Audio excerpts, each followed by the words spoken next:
Alhamdulillahirrabbilalamin. Wassalatu wassalamu ala ashrafil anbiya'i wal mursalin wa ala alihi wa ashabihi rasulillahi ajmain amma ba'd. 91,1 FM Radio Robani Merajut Ilmu dan Peradaban, Generasi Robani dan pemirsa KMTV dimanapun Anda berada di kesempatan pagi hari ini. Bersyukur kita kepada Allah Subhanahu wa taala, salawat beserta salam kepada Nabi Muhammad sallallahu alaihi wasallam. Di pagi hari ini kita kembali bersama di program Pondasi Podcast Dakwah Islami. Untuk episode ke-40, alhamdulillah kita sudah bersama guru kita Ustadz Dr. Dasman Yahya Ma'ali LCMA Hafizahullah Ta'ala. Dan di pagi hari ini kita akan membahas sebuah tema yang kita beri judul yaitu Undang-Undang 45 atau Undang-Undang Dalil 45. Sebagaimana dasar negara kita juga akan berbicara dasar dari ataupun pondasi dari agama ini dalam menjalankan syariatnya. Kita akan bahas selama 1 jam ke depan insya Allah bersama guru kita Ustaz Dr. Dasman Yahya Ma'ali LCMA Hafizahullah Ta'ala. Kita sapa dulu beliau. Assalamualaikum Ustaz. Waalaikumsalam warahmatullahi wabarakatuh. Ahlan wa sahlan wa marhaban Baik. Alhamdulillah juga Ustaz, kita akan membahas di pagi hari ini adalah undang-undang dalil Ustaz, bukan undang-undang dasar.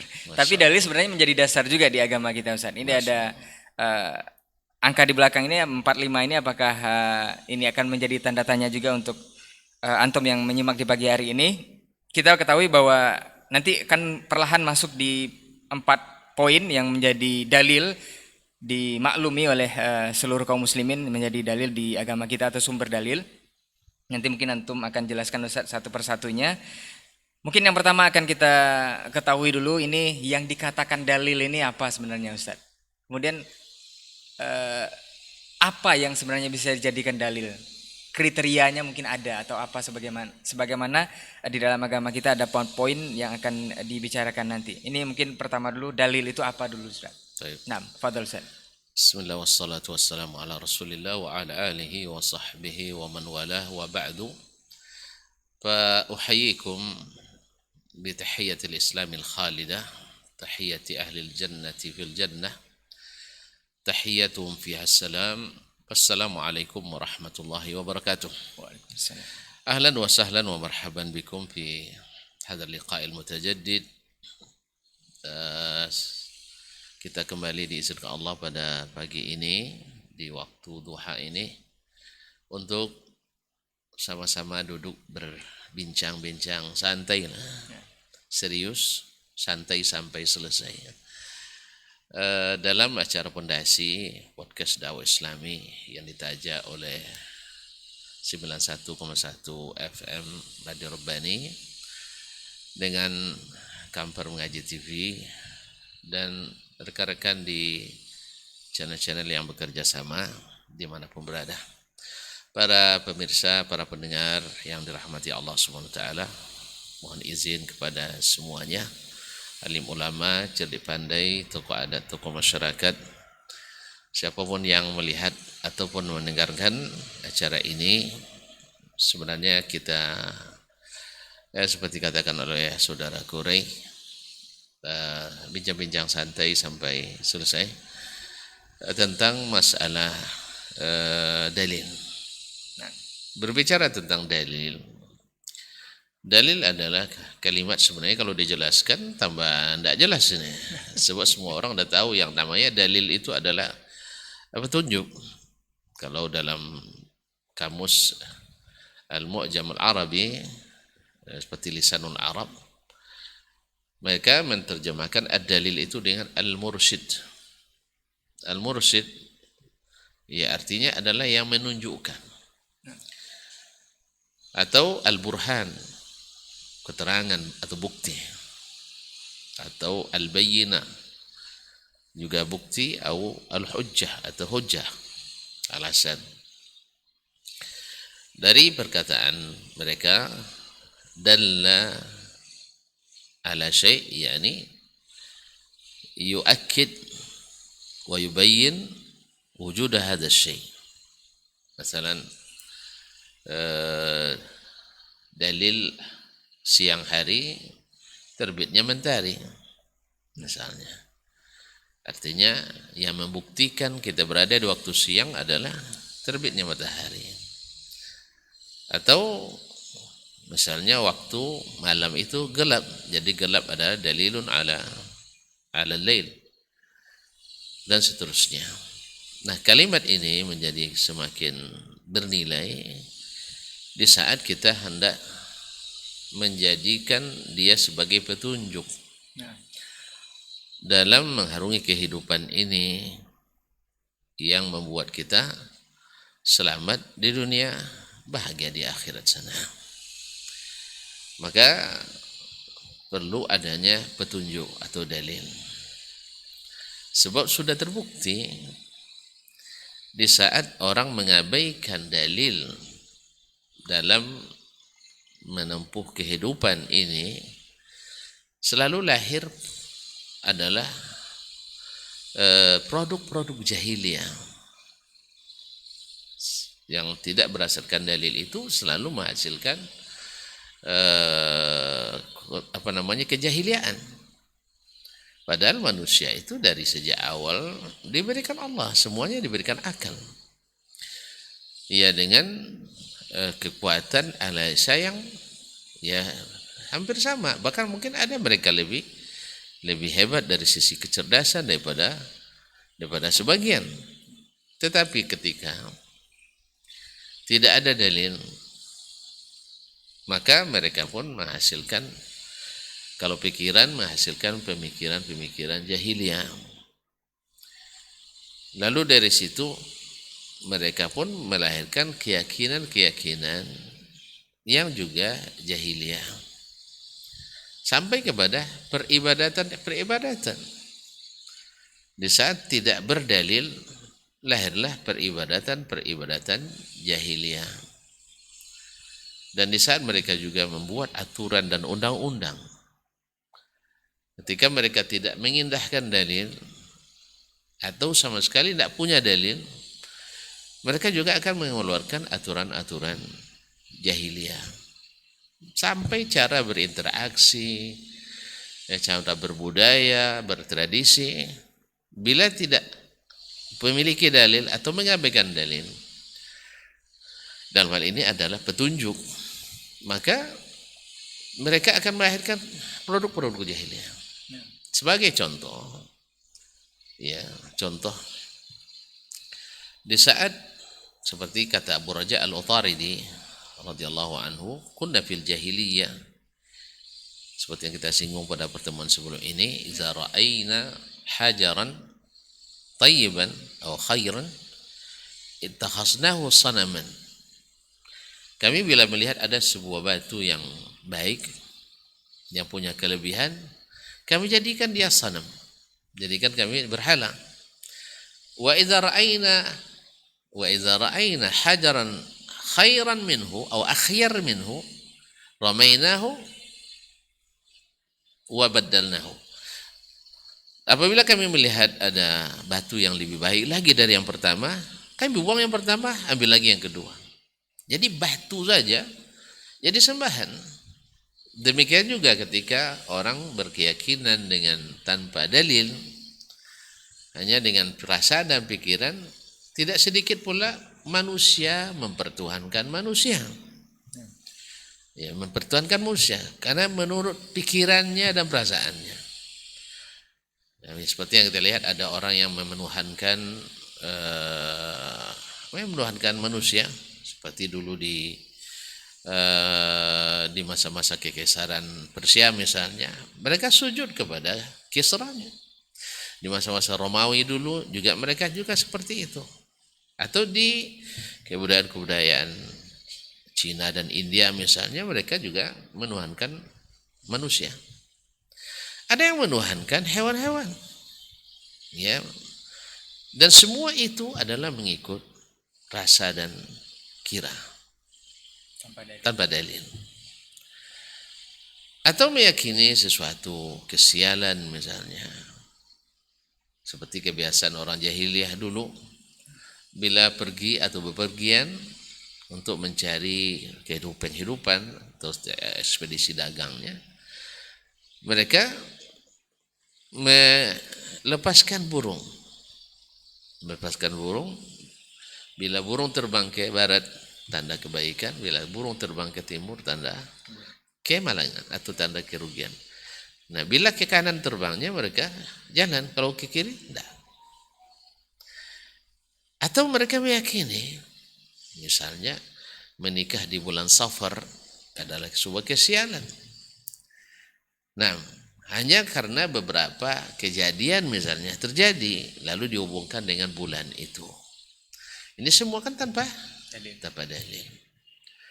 Oleh sebab itu maka dalil itu sangat urgen dan dibutuhkan di dalam kehidupan kita ini, sehingga apapun yang kita lakukan mesti ada dalilnya. Lalu ada pertanyaan atau mungkin ada semacam fobia gitu ya, sikit-sikit dalil, sikit-sikit dalil, susah kita hidup. Lalu kita katakan manusia paling bahagia itu adalah Rasulullah Sallallahu Alaihi Wasallam dan murid-muridnya, para sahabat. Tapi mereka tak pernah merasakan fobi dengan dalil. Mereka selalu menanyakan, kaifa kana Rasulullah Sallallahu Alaihi Wasallam yaf'al? Wa madza amara Rasulullah Sallallahu Alaihi Wasallam fi hadzal amr? Dan bila mereka ditegah oleh Nabi, karena tegah Nabi itu adalah dalil dan bukti, mereka dengan serta-merta, dengan sukarela meninggalkannya. Dan bila disuruh, mereka juga tidak banyak tanya. Kalau itu berita mereka yakini, dan kalau itu perintah mereka jalani. Dan bila larangan mereka jauhi. Dan bila anjuran mereka teladani. Jadilah mereka manusia paling bahagia. Buktinya, mereka paling bahagia, mereka siap membahagiakan orang lain. Karena tidak mungkin bahagiakan orang kecuali orang yang juga bahagia. Apa buktinya? Mereka siap. Misalnya ketika Abdurrahman ibn Auf dipersaudarakan dengan Sa'ad ibn Rabi' al-Ansari radhiyallahu anhu, Nabi alaihi salatu wassalam. Ya, dengan mudah dia katakan, saya punya 2 kebun dan 2 orang istri. Nah, ambillah salah satu kebun saya dan nikahilah salah satu dari istri saya setelah saya talak nanti. Pilih mana yang kamu mau. Subhanallah, sampai ke derajat ini. Ketika Utsman radhiyallahu taala anhu datang dengan dengan 1000 ekor onta lengkap dengan bawaannya di musim sulit barang. Banyak orang yang ingin itu karena harga melambung. Para pedagang menyambut kedatangan Utsman radhiyallahu anhu. Lalu mereka menawarkan, sekali kasih kamu untung 1 dirham 1 dirham. Modal 1 dirham, untung 1 dirham. Berarti berapa persen? 1 dirham modalnya, untungnya 1 dirham. Berarti untung 100%. Subhanallah, 1000 ekor onta. Di musim sebenarnya musim panen kalau menurut orang keren, ngambil kesempatan dan kesempitan orang sedang kesulitan barang. Ampan Ramad. Lalu kata beliau, ada yang lebih berani beri untung lebih dari itu. Mereka tawar lagi, dirham bidirhamin, artinya kami beri kamu keuntungan 2 dirham, berarti 200% keuntungannya. Zaman Utsman ada lagi yang masih ada yang bisa beri keuntungan lebih dari itu. Sampai mereka nawar, ya kalau harganya 1 dirham, kami beli dengan 6 dirham. Karena mereka bayangkan bisa dijual. 7 aja dijual sudah untung. Apalagi dijual 8 dan 9, 10. Apa kata Utsman? Masih ada yang bisa beli mahal dari itu. Subhanallah. Apa kata Utsman? Saya persaksikan kepada kalian semua bahwa 1000 ekor onta ini dengan segala bawaannya fisabilillah. Nah, jadi mereka kaum muslimin orang yang paling bahagia, tidak pernah merasa sulit bila ditanyakan dalil. Artinya bila kita beramal sesuai dalil justru memudahkan, bukan membuat kita susah. Tinggal pelajari saja. Ini ada dalilnya atau tidak ada dalilnya. Ada dalilnya kerjakan, tak ada dalilnya tak dikerjakan. Nah, Baik Ustaz. Kita maklum atau kita tahu bahwa pembagian dalil dalam sumber dalil dalam agama kita ini kan ada 4 yang disepakati Ustaz. Ada Al-Quran, Sunnah, Oh ya, Ijma' saya dan lupa Qiyas. tadi menjelaskan ya. Naam. Apa saya bisa jadikan dalil? Taib, ini keempat ini sudah mungkin tidak diragukan lagi ke kesahihan sumbernya, bahwa keempat sumber ini menjadi dalil dalam agama kita untuk menjalankan syariat. Karena kita tahu agama kita agama dalil. Ya. Saya tidak tahu juga, tidak ada yang tidak sepakat dengan hal ini Ustaz. Karena seperti Ustaz singgung tadi, mungkin ada orang yang merasa sulit dengan dalil ini Ustaz. Sikit-sikit dalil. Jadi gerak kita terbatas untuk berbuat baik dan beramal dalam agama ini. Ya. Dan mereka juga beralasan dalil umum kan ada Ustaz. Kenapa harus setiap perkara yang kita kerjakan ini harus ditanyakan dalil? Misalnya berzikir. Kita berzikir sambil nyetir di mobil. Kalau ditanyakan dalilnya kan repot Ustaz. Jadi kita pakai dalil umum aja bahwa berzikir di mana saja, duduk, berdiri, dan kapanpun bisa berzikir. Siap. Ini seperti apa Ustaz? Barakallahu fiik. Kita kembali ke asal lagi. Nah, Sebelum turun Al-Quranul Karim, apa yang dilakukan oleh orang-orang waktu itu? Beramal pakai dalil atau tanpa dalil? Tanpa dalil. Hasilnya apa? banyak kreasi Ustaz. Banyak kreasi. Nah, kreasi itu dipuji atau dilarang? Dilarang. Dilarang. Alhamdulillah. Agamanya jahiliyah. Karena mereka tidak mempedulikan dalil. Nah, sekarang antum hidup sebagai warga negara. Lalu pemerintah membuat aturan ini dan itu. Orang yang suka diatur, yang tertib dan taat, dia tidak akan merasa dipersulit dengan aturan. Tapi kalau antum memanglah dasarnya memang susah diatur, memang apapun sedikit aturan Terasa mengikat Ustaz. rasa mengikat. Padahal aturan itu dibuat, kecuali yang aturan bertentangan dengan akal sehat, seperti menghalalkan zina, misalnya menghalalkan khamar, dan sebagainya. Itu kan tidak sehat memang. Ini aturan-aturan yang tidak yang sehat. Misalnya aturan lalu lintas, misalnya antum ya biasa tidak berhenti di perempatan jalan, tiba-tiba datang lampu merah, antum ini menyusahkan ini. Nah, menyusahkan, terbatas jadi gerak kita. Ya akhir, memang terbatas itu teratur. Kalau tanpa batas itu tidak teratur. Makanya ketika negara ini berdiri, apa yang dilakukan oleh founder kita untuk mendirikan negara ini? Mereka rumuskan dasar negara. Ya, dasar negara, terjadi perdebatan, dialog dan sebagainya. Akhirnya diambil win-win solution untuk bisa mengayomi seluruh ras, suku, bangsa dan daerah negeri ini. Sehingga lahirlah Pancasila sebagai dasar negara Republik Indonesia ini. Nah, antum sebagai warga Indonesia, warga negara yang baik, antum terima atau antum gelisah dengan aturan ini dasar ini? Ya terima, antum sebagai warga menerima. Karena apa namanya? Karena dia sudah dibuatkan oleh para pendiri negara ini. Lalu lahir pula untuk membuat dasar aturan dan undang-undang yang akan berlaku seterusnya. Lahir Undang-Undang Dasar 45. Sebagai warga negara yang baik, antum wajib menerima itu dengan lapang hati. Walaupun tidak sesuai dengan keinginan hati.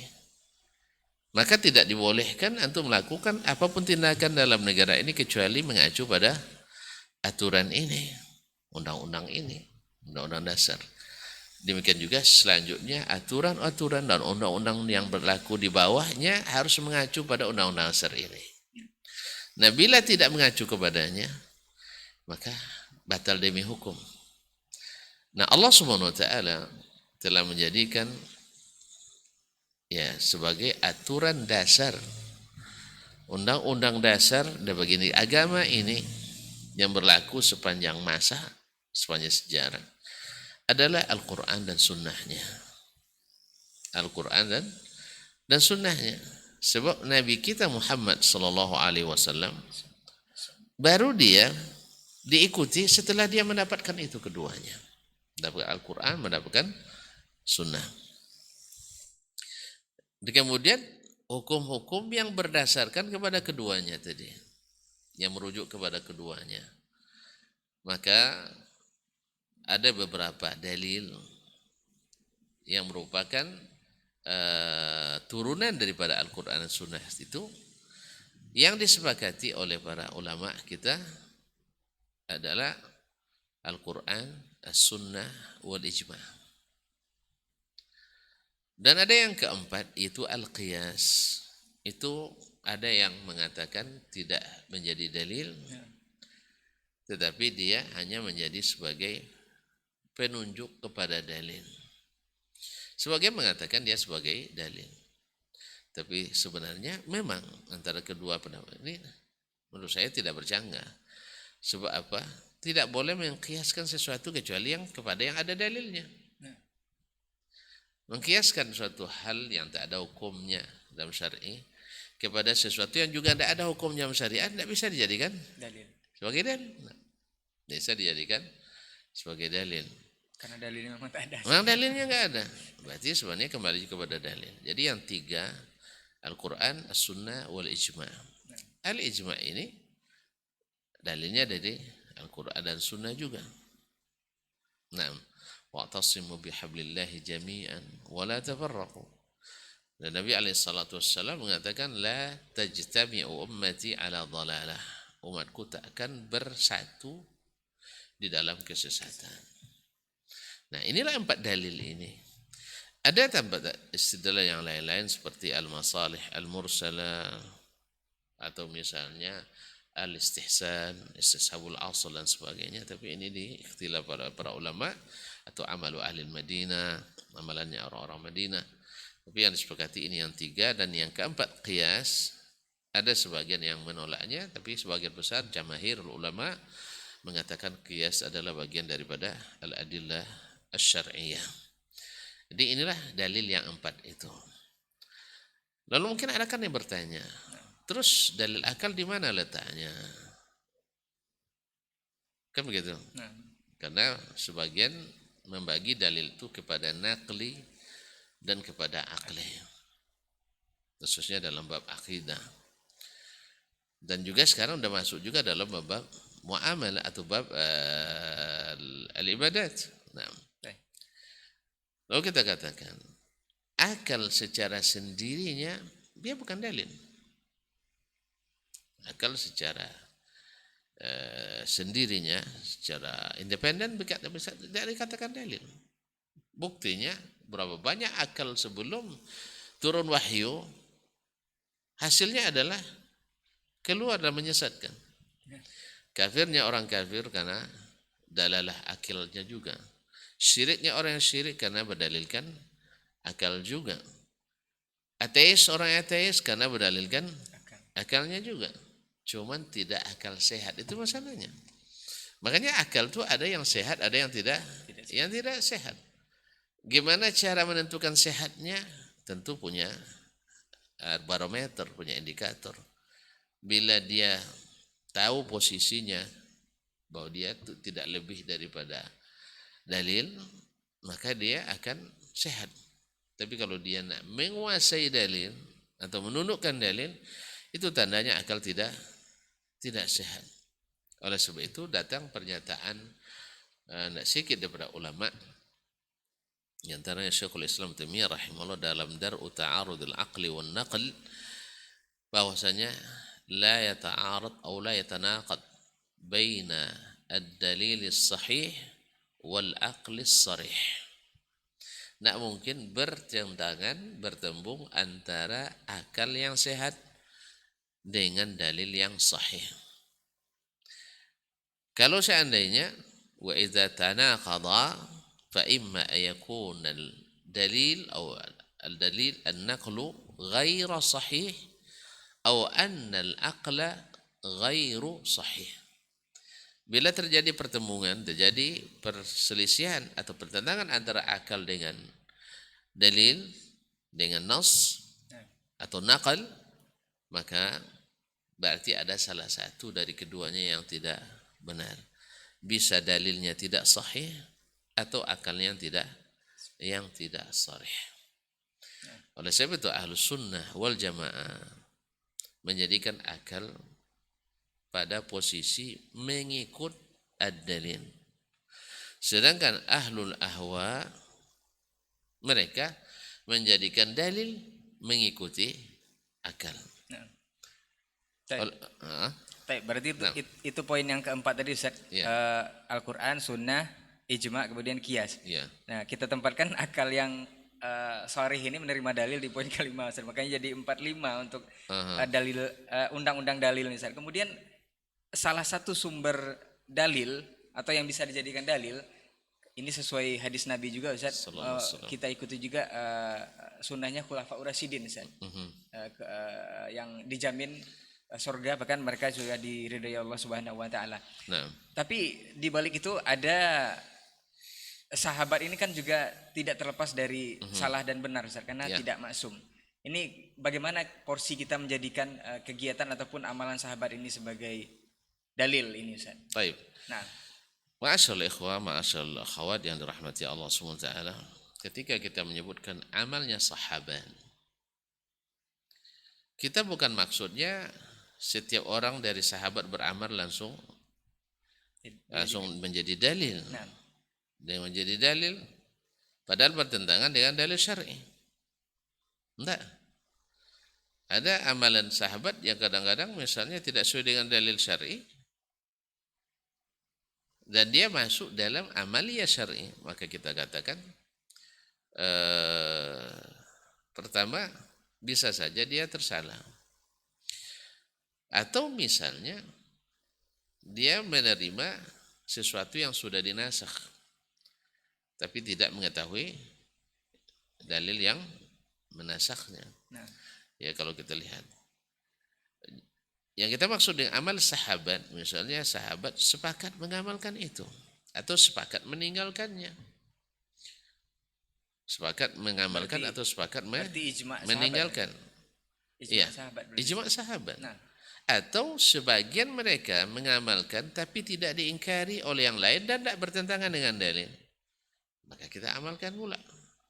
Tidak bertentangan dengan dalil, sahabat juga tidak mengingkari, berarti kalau dia menjadi sebuah keyakinan, maka sahabat kita berbaik sangka kepadanya, tidak meyakini kecuali ada ilmunya dari Nabi alaihissalatu wassalam. Makanya para ulama hadis ketika menerima hadis mauquf yang isinya tidak mengandung ijtihad di dalamnya, bukan masalah ijtihad.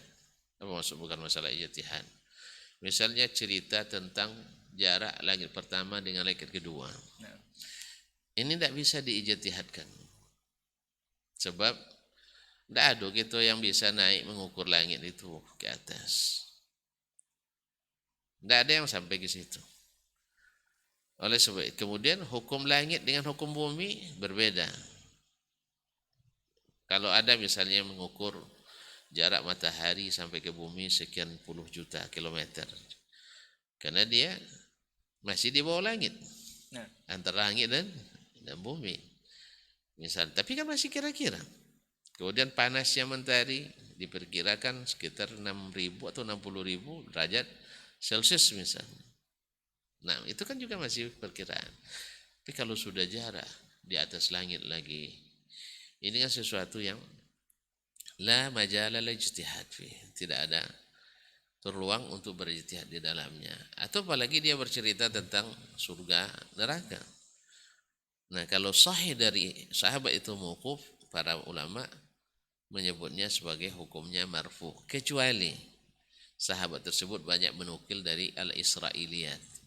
Jadi kitab-kitab Ahlul Kitab yang sebelumnya yang memang sudah banyak dirubah dengan dimasukkannya cerita-cerita yang tidak ada dalam kitab Taurat dan Injil yang asli. Nah, nah, jadi amalan sahabat tidak serta-merta kita katakan harus juga tunduk kepada dalil yang disebutkan tadi. Kalau tidak bertentangan, kemudian tidak diingkari oleh sahabat yang lain, ya kita ikuti. Wallahu ta'ala alam. Jadi tapi kalau seandainya bertentangan dengan dalil, lalu dia lakukan atau tidak sahih dari dia, berapa banyak amal yang dinisbatkan ke sahabat tapi tidak sahih. Akhirnya masalahnya. Nah, banyak juga amalan-amalan yang sebenarnya tidak sahih dalilnya dari sahabat itu dijadikan dalil juga Ustaz, Jadi ya. kan dalil dinisbatkan kepada sahabat.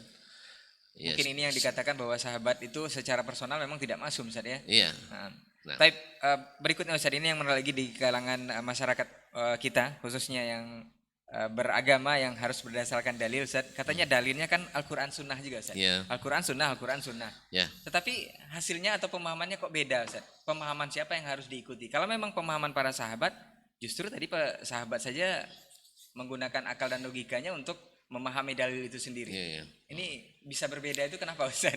Nah, Taib. Pertama, ikhwani fillah, yang diperselisihkan oleh mereka pada umumnya adalah masalah-masalah yang memang qabil lil ijtihad.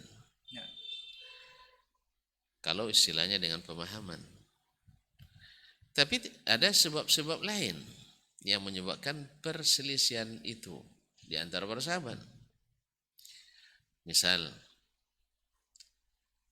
ketika Umar radhiyallahu taala anhu ingin membatasi mahar waktu itu dengan ijtihad beliau, orang semakin mempermudah cerai, talak dan sebagainya, atau susah menikah karena tingginya mahar, dia batasi. Lalu datang kepadanya ibu-ibu menyampaikan dalil. Ya Amirul Mukminin, Allah berfirman wa ataitum ihdahunna qintara. Kalian memberikan mahar kepada seorang wanita itu harta yang banyak. Allah tak membatasi, kenapa Anda membatasi? Oleh sebab itu Umar radhiyallahu taala anhu langsung mengatakan asabatil mar'atu wa akhta'a Umar. Wanita ini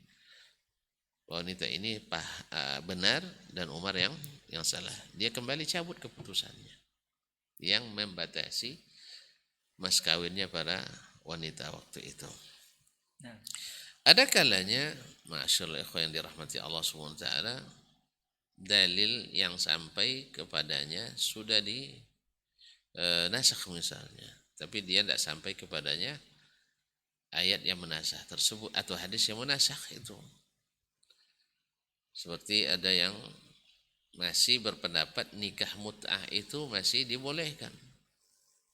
Sampai Ali menyampaikan kepadanya bahwa Rasulullah SAW mengutus beliau setelah Amul Fathi dan menyuruh Ali radhiyallahu taala anhu mengumumkan di halayak ramai bahwa tidak boleh lagi tahajji tahun depan orang-orang musyrik, dan bahwa sesungguhnya Allah SWT dulu menghalalkan mut'ah dan sekarang sudah mengharamkannya sampai hari kiamat. Nah, mungkin sebagian belum sampai kepadanya itu sehingga berfatwa bahwa mut'ah itu masih dibolehkan. Yang anehnya orang Syiah membolehkan mut'ah, padahal imam pertamanya Ali bin Abi Thalib radhiyallahu taala anhu Abul Hasan Abu Sibtain mengatakan Nabi sudah mengharamkannya sampai hari kiamat. Nah, atau mungkin ada dalil memang tidak sampai kepada sahabat. Dalil tidak sampai pada sahabat, atau perbedaan mereka dalam menganalisa dalil dan seterusnya. Nah, Ustaz, ini sebenarnya yang perlu kita ketahui dari undang-undang dalil ini, kaidah mengambil dalil yang benar untuk dijalankan di dalam satu perintah agama ini seperti apa Ustaz? Karena banyak juga yang mungkin ada yang tebang pilih Ustaz, sesuai selera, mungkin ini yang bisa sesuai dengan seleranya ini dijadikan dalil. Kalau ini tidak sesuai, dalil ini dibuang. Inilah bedanya antara ahlus sunnah dengan ahlul ahwa wal bidah. Ahlus sunnah itu bila sampai kepadanya sunnah, baginya selesai masalah. Nah, tapi kalau ahli al-ahwa wal bidah enggak. Kadang datang kepada sunnah mungkin tambah masalah. Makanya Imam Asy-Syafi'i rahimahullah mengatakan dalam sebuah kaidah yang ditulis dengan tinta emas, la yahillu li ahadin idza istabanat lahu sunnah ayatrukaha liqauli ahadin kainan man kan. Tidak halal bagi seseorang yang jelas baginya sunnah, dia tinggalkan sunnah itu karena mengikut pendapat seorang ulama siapapun orangnya. Disinilah pula bedanya Ahlus Sunnah itu. Ahlus Sunnah itu imamnya Rasulullah sallallahu alaihi wasallam. Karena dia namanya Ahlus Sunnah, mengikut sunnah. Sedangkan ahlul hawa menjadikan tandingan-tandingan selain Nabi alaihissalatu wassalam.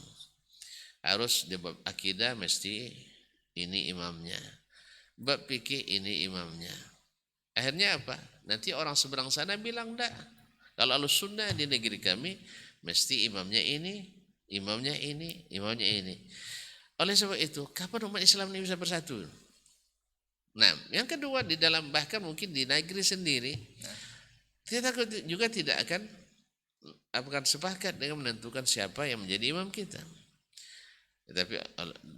Tetapi yang benar adalah ahlus sunnah itu menjadikan Nabi di atas segalanya dari yang lain.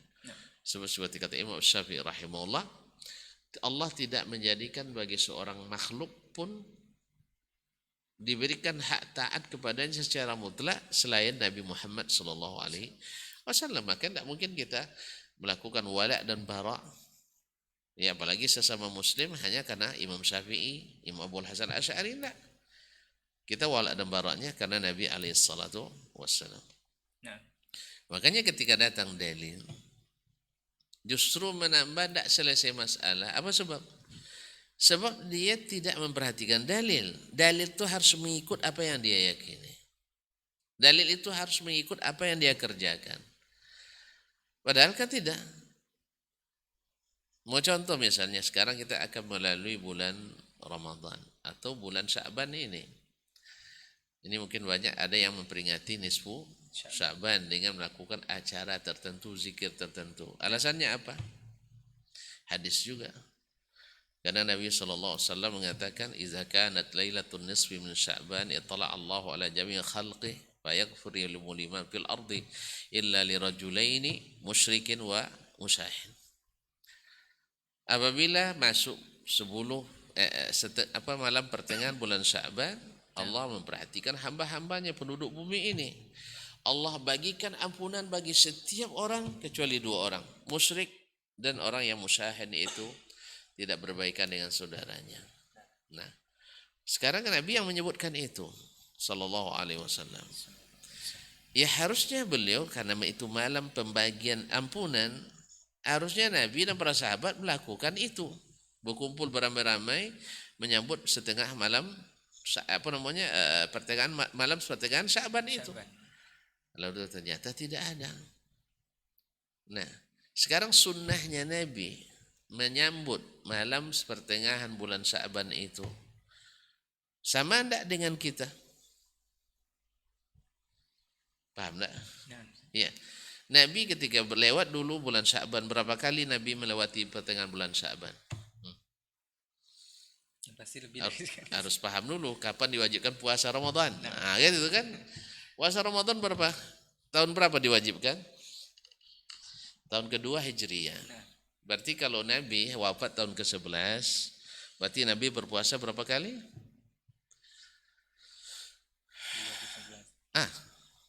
11 kurang 2. Berarti Nabi berpuasa 9 kali. Atau katakanlah 8 kali. 8 kali puasa. Berarti 8 Sya'ban yang beliau lewati. 8 kali Sya'ban beliau lewati. Beliau tahu enggak keutamaan malam itu? Tahu. Sahabat tahu enggak keutamaan malam itu? Tahu. Mereka semangat enggak beramal? Sangat semangat. Semangat enggak berzikir? Tahu. Tetapi Nabi melewatinya dengan para sahabatnya selama 8 kali Sya'ban tanpa ada amal khusus. Menurut antum, sengaja Nabi meninggalkan atau Nabi tidak tahu sama sekali? Sengaja. Ya sengaja. Berarti tidak ada amalia khusus untuk itu. Tapi antum lakukan amalan yang banyak dilakukan oleh Nabi di bulan Sya'ban ini. Oh, tidak bisa. Kan ada dalil umum. Dalil umum. Itu yang selalu digunakan. Dalil umum. Ya akhi, ini amalia khusus. Masa pakai dalil umum? Paham tak? Nah, antum masuk nanti ke sebuah sebuah tempat bermain lah misalnya, taman misalnya, ada karcis terusan, ada karcis umum. Karcis yang khusus ini bayarnya kan lebih mahal tuh.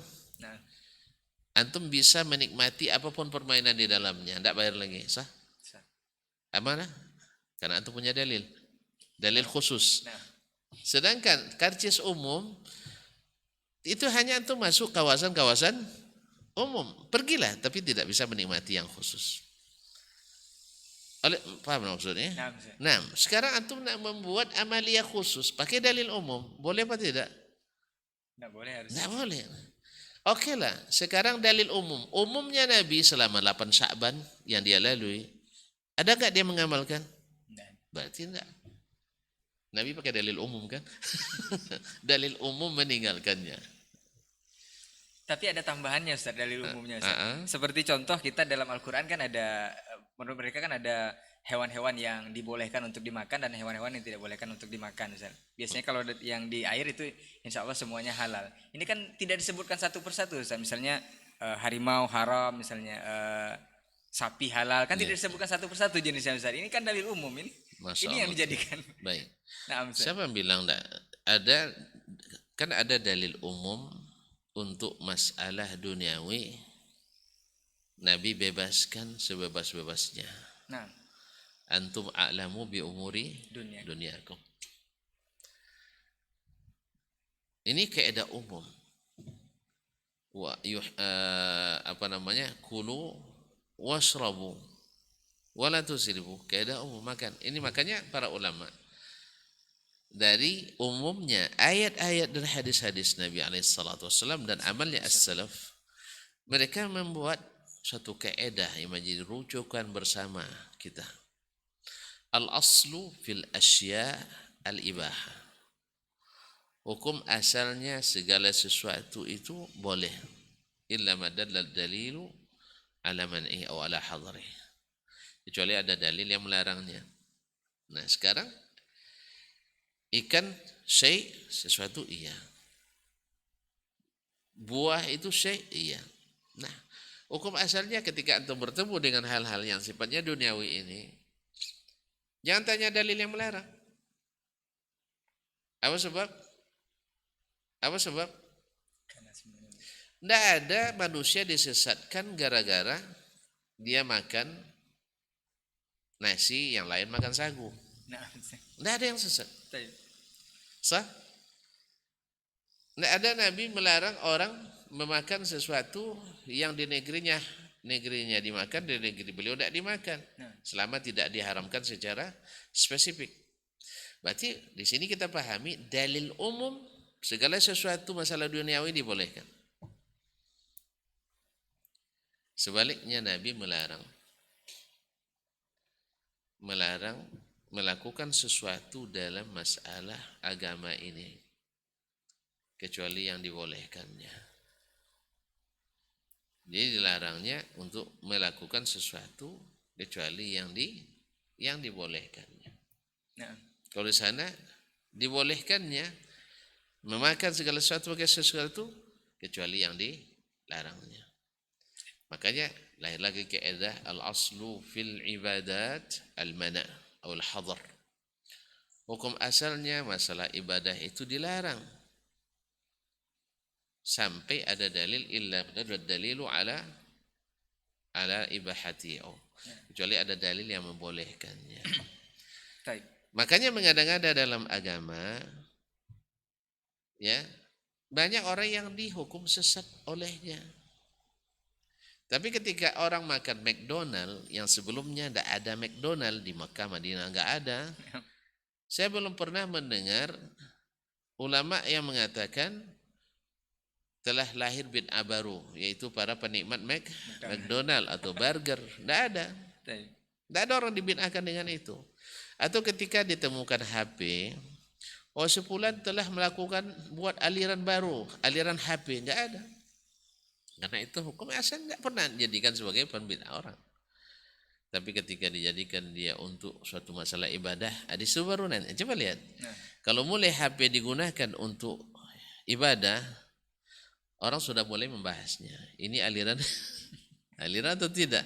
Misalnya orang salat, kan salat nih melalui HP online misalnya, atau salat online istilahnya, salat online. Boleh atau tidak? Kalau ada orang sekarang sholat melalui HP, jangan-jangan nanti dihukum sesat oleh MUI. Apa sebab? Nah, tapi ketika barang ini digunakan untuk sesuatu yang sifatnya tidak, yang sifatnya duniawi, alhamdulillah tidak ada orang menghukumnya dia aliran sesat atau semacam penyimpangan gitu. Paham saya? Nah, demikian juga misalnya dengan mikrofon ini, ketika digunakan orang untuk halo-halo, ya kan, pengumuman-pengumuman dan sebagainya, tidak ada dihukum sebagai sebuah aliran. Nah, tapi ketika dia dimulai atau dihukum sebagai tidak diikhtilafkan hukumnya oleh orang. Tapi ketika dimulai digunakan untuk hal-hal yang sifatnya ta'abbudi, sebagian mempermasalahkannya, boleh tidak pakai mikrofon atau tidak? Berarti masalahnya hukum asalnya agama itu tak boleh berkreasi, tidak boleh modifikasi. Nah. Ustaz. Ini yang menarik lagi Ustaz. Ustaz. Ini sering, mungkin ini familiar atau sempat viral dulu ucapan seperti ini Ustaz. Karena katanya menjadi pendakwah atau menjadi dai itu sekarang jadi sulit Ustaz. Karena kita berbicara dalil Ustaz. Bolehkah kita sebagai penuntut ilmu itu terhadap suatu penjelasan dari Ustadz, kita menanyakan dalilnya Ustadz. Karena ada yang mengatakan nggak boleh ditanya dalil, lakukan saja. Ini kalau Ustadz yang sudah berbicara silahkan lakukan. Oh gitu. Kadang ada yang marah Ustadznya kalau ditanya dalil. Ini seperti apa Ustadz?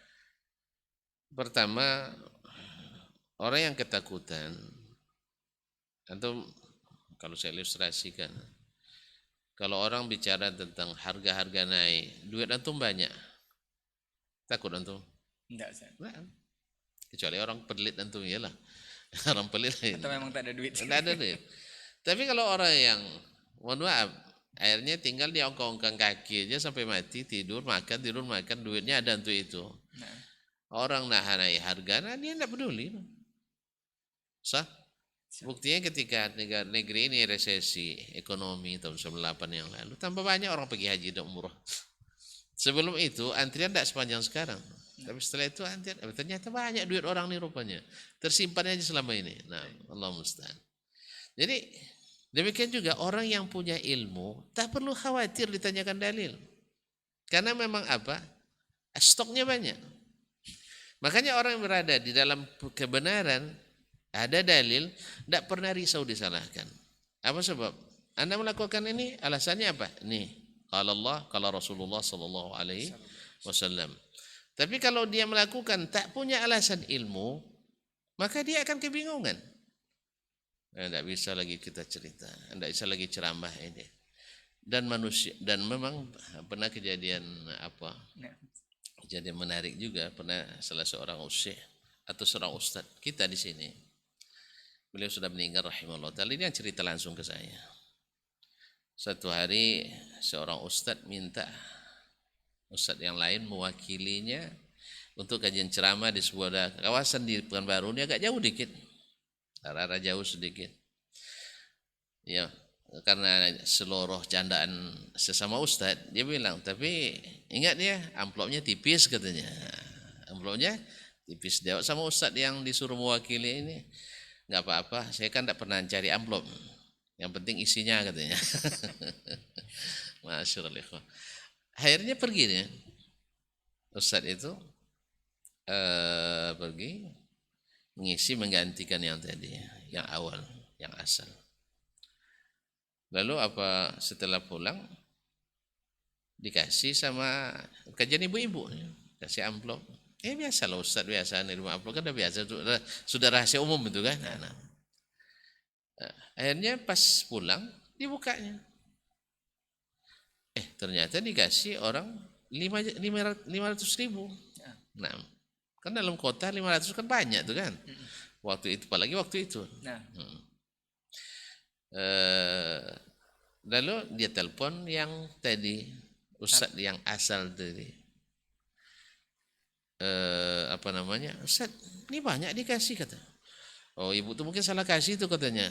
Akhirnya semangatnya dia, besok saya yang mendatang lagi. Pas dia datang, sama. Enggak, datang lagi, gantikanlah besok, coba besok. Mungkin dia salah itu kasih. Nah, datang lagi ustaz ini yang menggantikan ini kedua kalinya. Dikasih lagi 500, tapi dia buka enggak di rumah. Pas di parkiran dibuka. Karena anak penasaran kan. Akhirnya dikasih, dia telepon ibu itu, Bu, ibu enggak salah beri nih Bu. Kenapa Ustaz, kurang ya katanya. Nah, Enggak, saya takut nanti Ustaz ibu kasih amplop untuk anak yatim untuk saya pula katanya. baik. Memangnya berapa isinya Ustaz katanya? 500. Iya memang segitu tuh Ustaz. Akhirnya Ustaz yang asal tadi, yang pada asal yang suruh menggantikan itu semangat lagi, berarti sudah ada perubahan kebijakan baru. Padahal sebelumnya dia dapat 75 cuma. Dari 75 ke 500. Ini rahasia apa namanya, jangan diceritakan orang. Baik, Karena orangnya sudah meninggal yang ngasih tahu itu. Jadi akhirnya dia pergi. Ketika dia pergi, dikasih lagi amplop, kembali ke asal. 75. Tentu dia tidak puas. Yang Ustadz tadi pengganti dikasih 500, saya yang asli sejak 2 tahun ngisi rutin hanya dikasih 75. Akhirnya dia tidak tahan, komplain ke ibu tuh, nelpon dia. Bu, ibu nggak adil Bu katanya. Kenapa Ustadz? Si Fulan dikasih 500, saya kasih 75. Coba lihat. Apa kata ibu-ibu tuh? Ustadz, si Fulan tuh ngaji pakai dalil. Kalau Ustadz hanya cerita, karang-karang gitu. Makanya cerita itulah harganya. Kalau yang pakai dalil dia astagfirullah. Ini masalah dalil Ustaz. Jadi sebenarnya ikhwan, orang sudah mulai tahu sekarang. Makanya kepada kita para ustadz, ini harus belajar terus. Iya, kalau di tahun-tahun 70-an tanpa dalil itu aman. Tapi kalau sekarang tidak pakai dalil, tidak aman lagi. Nah, Bahkan pakai dalil pun orang nanya lagi sahih atau tidak. Dan kita bilang sahih pun siapa yang mensahihkannya? Kalau sudah dibilang sahih, dalilnya, pemahamannya benar atau tidak? Dan ini benar. Inilah manhaj Ahlussunnah yang sebenarnya. Pertama ini kan dinisbatkan ke Allah, ke Rasulullah SAW. baik. Ya mesti pastikanlah. Ini barang berharga nih. Pastikan bahwa dia benar atau tidak. Thabit. Kalau benar, pemahamannya benar atau tidak. Sebab tidak sedikit hadis karena dipahami keliru, akhirnya menjadi subuhat. Nah, Bukan menjadi sunnah, tapi menjadi, bukan ikut hadis lagi, ikut hadas. Berapa banyak masalah gara salah paham memahami hadis, walaupun hadis sahih, akhirnya terjadi penyimpangan pemahaman. Allah musta'an.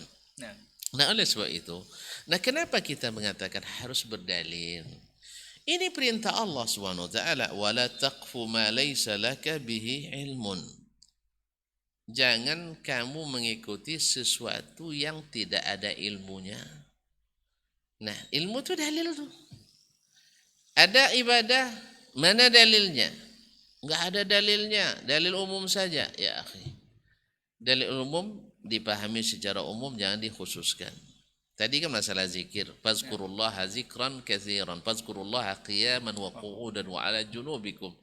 Berzikirlah dalam keadaan berdiri, dalam keadaan duduk, dalam keadaan berbaring. Iya betul, tapi zikir umum. Tapi ketika antum menjadikannya sebagai amalia khusus, zikir naik mobil, nah, dalil umum juga dipakai. harus ada dalilnya Ustaz. Harus ada dalilnya. Atau zikir akan menikah, zikir akan menikah lagi, ya perlu dalil. Baik. Tapi kalau zikir antum menikah sekarang yang ketiga keempat, lalu antum berzikir, tidak ada melarang. Tapi ketika antum menjadikannya zikir khusus, perlu dalil khusus. Inilah cara memahami yang benar itu. Oh payah kita beramal? Enggak, antum saja yang payah. Justru semakin mudah kita beramal. Nah, Apa sebab?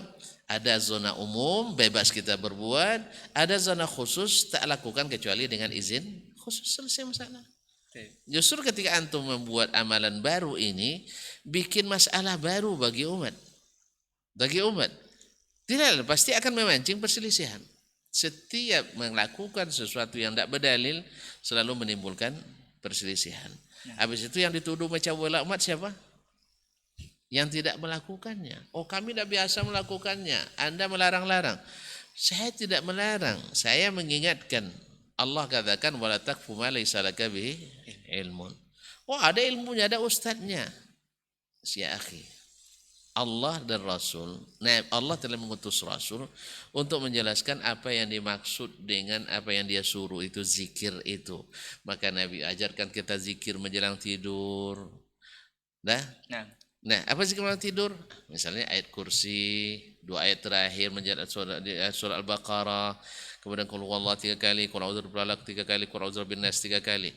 Taib. Kan Al-Qur'an lebih afdal tuh Al-Fatihah Ustaz. Saya baca Al-Fatihah menjelang tidur. Kalau antum anggap itu sebagai zikir menjelang tidur, saya minta dalilnya dari mana? Nah, Oh, Al-Qur'an kan paling afdal Al-Fatihah. Betul, saya tahu tuh Al-Fatihah lebih afdal. Tapi di mana Nabi membacanya? Atau di mana Nabi menyuruh membaca menjelang tidur? Karena tidak semua yang lebih afdal itu mesti ditaruh di depan. Sah? sah. Pintu ini lebih bagus ya di depan taruh. Padahal dia pintu jendela, tidak bisa dia jadikan pintu depan. Sebagaimana pintu depan tidak bisa dipasang di jendela. Maka agama ini sudah dipasangkan oleh Rasulullah SAW dengan yang tepat. Ini zikir di sini ini tepat, zikir di sini tepatnya. Kalau tidak itu yang bikin masalah di dunia ini. Itu makanya umat Islam tak akan pernah bersatu kalau tidak mau mengikut dan menurut. Wallahu musta'an. Taib. Ini bagaimana dengan bab khilaf Ustaz untuk dalil ini Ustaz? Mungkin karena ada yang beralasan contoh di permasalahan fikih ada dalilnya, kita sebut saja contohnya kunut subuh Ustaz. Dalilnya ini, kemudian ada juga dalil yang membolehkannya seperti ini. Ini Barakallahu di bab ini seperti apa Ustaz? Pertama, sebelum saya jawab ini, di antara sebab penyimpangan pemahaman adalah mendakwahkan khilaf padahal tidak ada khilaf. Nah, di mana khilafnya?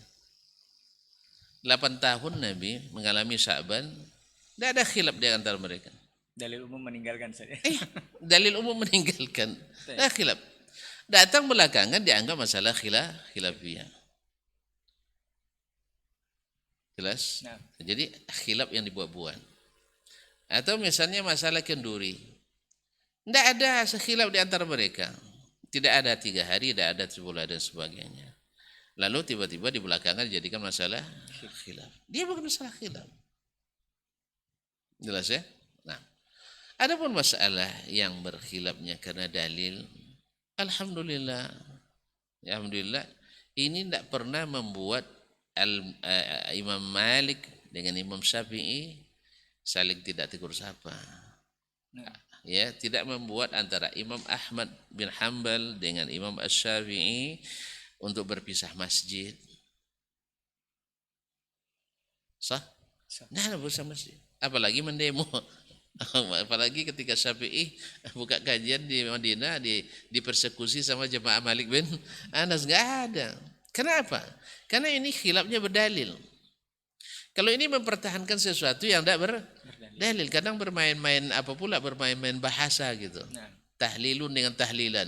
Berdua dia tebat berbaut. Ya, jangan mencari-cari, jangan menambah subuhat baru lagi kan. Nah, ya buat subuhat baru lagi. Katakan ya gitu. Nah, kita semua paham la ilaha illallah afdalul zikri, betul? Bacalah sebanyaknya. Tapi ketika antum menjadikannya sebagai zikir khusus setelah selesai Jumat, saya minta dalil. Nabi berapa kali Jumat dia? Nabi berapa kali Jumat? Antum kaji kembali. Nabi salat Jumat, wajib Jumat kapan diwajibkan? Kan lupa lagi tuh. Hari Jumat, salat Jumat itu diwajibkan setelah Nabi sampai di Madinah. Selesai Masjid Quba, sekitar sepekan di situ, Nabi menuju Madinah. Selesai Quba dibangun, Nabi di perjalanan menuju Madinah di perkampungan Bani Sulaim, yang sekarang ada masjid Al-Jum'ah. Nah, turun ayat Jumat di situ. Nabi salat Jumat pertama kali di situ. Di situ terkumpul waktu itu 40 orang sahabat. Di situlah Imam Mazhab Syafi'i, Imam Syafi'i mensyaratkan Jumat itu mesti 40 orang. Karena yang hadir pada waktu itu 40. Tapi dalam mazhab Hambali tidak. Hadir 40 itu bukan karena disuruh Nabi masih 40. Karena semuanya itu orang yang bisa hadir waktu itu. Makanya wallahu alam yang sahih asal ada jemaah sah salat Jumat walaupun tidak sampai 40. Alhamdulillah untuk cari 40 sekarang tidak payah lah. Kalau perlu bayar orangnya, bayarkan tiket mobilnya, atau kalau perlu bayarkan tiket pesawatnya. Salat Jumat di sini biar cukup. Intinya Nabi salat Jumat dalam rentang waktu dari tahun pertama Hijriyah sampai beliau wafat tahun ke-11 Hijriyah di 12 Rabiul Awal tahun ke-11 Hijriyah beliau wafat. Sebanyak itu Jumat berapa kali setahun? Gampang hitungnya saya. Setahun ini berapa pekan? Kalau sebulan Enggak berapa gitu pekan, juga. Ustaz? Setiap tahun berapa pekan? 52 pekan, sah? Kan 52 pekan. Nah, Taib. Kalau 52 pekan berarti 50. bagi 12.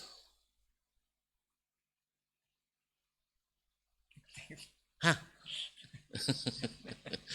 Taib. Jadi ada apa namanya, satu tahun itu apa namanya 4 kali sebulan Nah, Jumat, sah? sah. 4 kali Jumat sebulan minimal. Ada sekali 5 Jumat kelima kan? 4 kali sebulan kali 12. Hah? 36. 48. 48. 12 kali 4. Nah, Ustaz. 48. Jadi sebuah tahun itu 48 kali kali 10 tahun. 480 kali Nabi sholat Jumat. Salat Jumat. Nah, mungkin dikurangi lagi dengan musafir beliau. Baik. Nah, saya tidak tahu berapa kali beliau meninggalkan Jumat gara-gara musafir. Yang jelas, anda kurang dari 400 lah ya. Anggaplah 300 kali Nabi Jumat. Barakallahu fiik. Apakah Nabi selesai sholat Jumat? Assalamualaikum warahmatullahi wabarakatuh. Assalamualaikum warahmatullahi wabarakatuh. Lalu afdaluz zikri fa'lam annahu la ilaha illallah. Nah, Ustaz. Alhamdulillah. Alhamdulillah enggak ada sama sekali. Nah, dalil umum Ustaz, afdaluz zikri fa'lam annahu la ilaha illallah. Taib, ini dalil-dalil umum mengalahkan dalil khusus. Masa tiket umum mengalahkan tiket khusus enggak masuk. Ikhwan, ini khusus Jumat, ini yang dikerjakan Nabi SAW. Bukan kita melarang nyebut tahlilan, tidak. Bukan melarang nyebut tahlilun, tidak. Tahlilin bukan. Maksudnya menjadikannya sebagai amalia khusus. Tapi alhamdulillah walaupun antum lakukan, walaupun menurut saya misalnya tidak ada dalilnya, tapi antum buat depan saya juga tidak akan persekusi seperti antum persekusi kita. Karena memang persekusi dakwah itu bukan tabiat orang Islam memang. Ya, nah tabiat orang Islam. Baik, Ustaz, mungkin terakhir Ustaz, karena udah lebih kurang 1 jam kita berbicara tentang undang-undang dalil dan sangat banyak yang bisa kita dapatkan dari penjelasan antum tadi Ustaz, manfaatnya. Mungkin terakhir Ustaz, masalah dalil umum, dalil khusus lagi Ustaz. Ini kan dalil ini kan cuma rambu-rambu. Sebentar tadi saya mengatakan bukan tabiat orang Islam, nanti bisa disalahpahami maksudnya. Dipotong lagi Ustaz ya. Iya, karena ada seperti Nabi katakan siapa yang mati tidak berbaiat, matinya jahiliyah. Maksud Nabi itu ini orang mati seperti orang jahiliyah dulu yang tidak pernah berbaiat, bukan orangnya kafir, tidak. Nah, tolong jangan salah pahami. Ketika kita menyebutkan menghalang-halangi dakwah, mempersekusi dakwah itu bukan tabiat orang Islam, bukan maknanya mengafirkan orang, jangan salah paham. Ya. Bukan keluar dari Islam. Bukan itu maksud kita, tapi tabiat ini asalnya tabiat orang non Muslim menghalangi dakwah orang Islam, ditiru oleh orang Islam. Sebagaimana Nabi pernah mengatakan ke Abu Zar, ya Abu Zar inna fika jahiliyah. Abu Zar, kamu punya perangai jahiliyah. Bukan maknanya Abu Zar keluar dari Islam. Itu mohon dipahami biar tidak salah paham nanti ya. Barakallahu fiik Ustaz. Mungkin terakhir yang tadi sempat disampaikan Ustaz mengenai dalil umum dan dalil khusus Ustaz. Banyak sebagian kita beralasan bahwa dalil dalam agama ini kan cuma rambu-rambu atau petunjuk untuk menyampaikan kita ke tujuan yang sebenarnya surga itu Ustaz. Yeah. Bolehkah kita memakai yang umum-umum saja atau usul dalam agama ini Ustaz untuk dalil? Apakah itu bisa menyampaikan kita ke surga juga, mengabaikan rambu-rambu yang khusus ini? Kan sudah kita katakan ada rambu-rambu umum. Pekanbaru 50 km. Sah? Nah, antum menghitung kilometer, ternyata sudah ada rambu khusus. Belok kanan exit. 2 kilo menjelang ke Pekanbaru. Kalau antum tidak ikut itu, gimana? Lama sampai. Iya, kalau antum tidak ikut itu, antum tidak keluar ke Pekanbaru sampai ke Dumai. Nah, paham maksud saya? Ini nanti tol Bangkinang kan nyambung nanti ke Permai itu, insya Allah. Kan ada nanti dari Bangkinang Pekanbaru 50 km. Kan rambu-rambu umum tuh. Ada nanti rambu khusus. Nanti ada Pekanbaru exit 600 meter lagi. Antum tidak ikut yang khusus ini. Sampaikan. Ikut yang umum saja. Antum tidak keluar ke Pekanbaru nanti sampainya ke Minas. Paham enggak? Nah, Ustaz. Jadi sekarang dalil umum ya diikuti di tempat-tempat yang masih umum. Tapi kalau sudah ada khususnya, ada exitnya, jangan lagi pakai dalil umum tadi. Sebab apa? Karena seperti kata Abdullah bin Abbas radhiyallahu taala, kalau ada orang berhujjah dengan Al-Quran, jawab dengan As-Sunnah. Apa sebab? Karena Al-Quran itu multi interpretasi, multi tafsir. Nah, Bisa dijadikan dalil umum. Mana yang mengkhususkan? Nabi SAW. Nah kalau sudah khususkan Nabi, antum kembali lagi ke umum. Enggak. Makanya ini yang menyebabkan permasalahan umat itu tidak pernah selesai. Semuanya pakai dalil umum. Kalau gitu nanti salatlah wa aqimus shalah wa atuz zakah. Umum kan?